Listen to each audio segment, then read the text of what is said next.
stiff. It's one little part cause a whole heap of banging and rattling. Brand new valves, eh?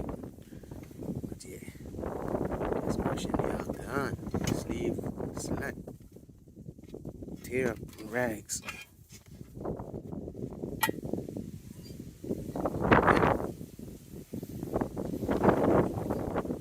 I know.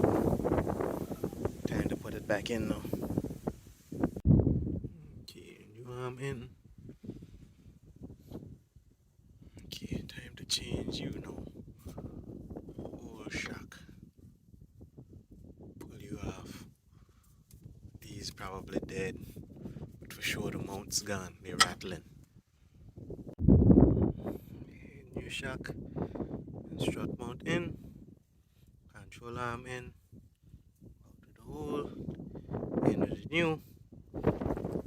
Just sway bar link. Outer tie rod end to do now.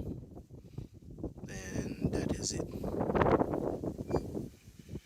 Back check all these bolts. Make sure they tight. And we good to go.